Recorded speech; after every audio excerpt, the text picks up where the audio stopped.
Welcome to Conversations with My Real Friends. I'm Jennifer. I'm here with my friend BJ.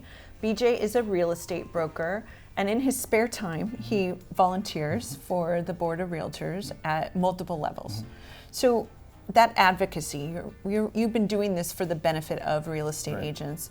What things have you been able to influence that you think will go towards your legacy? I feel like there have been a lot over the 20 or so years that I've been volunteering, but if I'm thinking most recently, I'd probably say two things that jump out to me are one is are fighting some of the punitive measures that come along with rent control, and secondly, the changes that we've had to make and that we've actually ultimately have embraced making as far as buyer broker representation is concerned, as far as forms, and then ultimately what was mandated by the state legislature to require buyer broker agreements at the first point of contact. Right.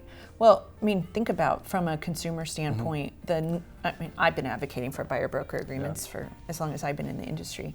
That level of agency, the level of communication, these are things that are important for both the agent and the consumer to talk about and know. Well, smart people like you who've been advocating for years, obviously we've had the forms in our library for I don't know how long, and then we kind of got into a position where we were forced to make change. So we didn't really recognize it. We had our way of doing business for decades and years and years, but ultimately it is you kind of look back at it and say, why didn't we do this 10, 20 years ago? It's ultimately 1,000% in the best interest of the consumer, both seller and buyer, to have a buyer broker agreement and buyer broker representation outlined.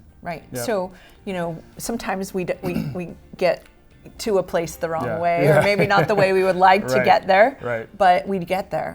And when we're talking about rent control, this is not an anti-tenant. It's honestly protecting everybody.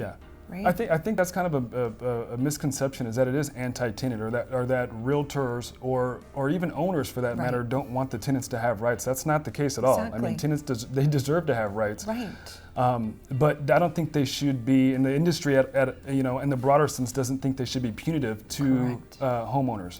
There has to be a balance. It has to be a balance, has to be a middle ground. Yeah, we'll keep fighting for that for sure.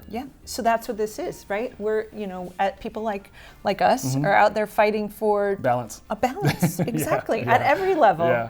So if someone has questions, wants to learn more, how do they reach you? You can contact me directly, 805-844-9440, or via email, bj@comfortres.com. Great. Thank you, BJ, Thank for you, Jennifer. joining me. Thanks for having me. And thank you for joining us for this episode of Conversations with My Real Friends. We'll see you soon.